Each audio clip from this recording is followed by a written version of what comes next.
ముషీరాబాద్ నియోజకవర్గంలో తొలిసారిగా భారీ స్థాయి జాబ్ మేళా నిర్వహణకు రంగం సిద్ధమైంది.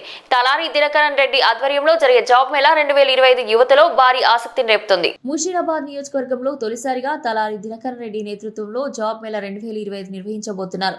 హెరిటేజ్ ప్యాలెస్ ఫంక్షన్ హాల్లో జరగనున్న ఈ ఉద్యోగ మేళాలో 150కి పైగా ప్రముఖ కంపెనీలు పాల్గొననున్నాయని నిర్వాహకులు తెలిపారు. ఈ జాబ్ మేళా ద్వారా సుమారు 5,000 మందికి ఉద్యోగ అవకాశాలు కల్పించాలన్న లక్ష్యంతో ఈ కార్యక్రమాన్ని చేపట్టినట్లు దినకరన్ రెడ్డి వెల్లడించారు. ప్రతి కుటుంబంలో ఒకరు నిరుద్యోగంగా ఉన్న పరిస్థితుల్లో ఆ కుటుంబాలకు అండగా నిలవాలన్న సంకల్పంతో ఈ కార్యక్రమాన్ని చేపట్టినట్లు ఆయన పేర్కొన్నారు. ఉద్యోగాల కోసం ఎదురుచూస్తున్న యువతకు ఈ జాబ్ మేళా పెద్ద అవకాశంగా మారనుందని తెలిపారు. నమస్కారం అందరికీ, నా పేరు దినకరన్ రెడ్డి. ముషీరాబాద్ చరిత్రలోనే ఇది మొట్టమొదటిసారిగా మేము జాబ్ మేళా కండక్ట్ చేస్తున్నాము. ప్రతి ఇంట్లో ఒక నిరుద్యోగి ఉంటున్నాడు. ఆ నిరుద్యోగి కోసం మేము సపోర్ట్ చేసి వాళ్ళకి ఉద్యోగం రావాలని, వాళ్ళ ఫ్యామిలీస్ బాగుండాలని చెప్పేసి ఒక కొత్త థాట్తో మేము ఈ ముషీరాబాద్ కాన్స్టిట్యున్సీలో ఈ జాబ్ మేళా అనేది కండక్ట్ చేశానండి.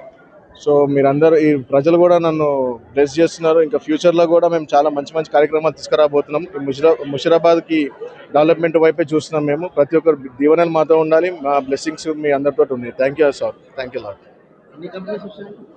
కంపెనీస్ దాదాపు 150+ కంపెనీస్ ఉన్నాయండి. 10th స్టాండర్డ్ నుండి డిప్లొమా దాకా చేసే వాళ్ళకి ఐటీ అన్నీ ఉన్నాయన్నమాట. అన్ని రకాల. ఇప్పటి వరకు దాదాపు నేను అంటే కౌంట్ చేయలేదు కానీ ఎక్కువనే వచ్చాయి.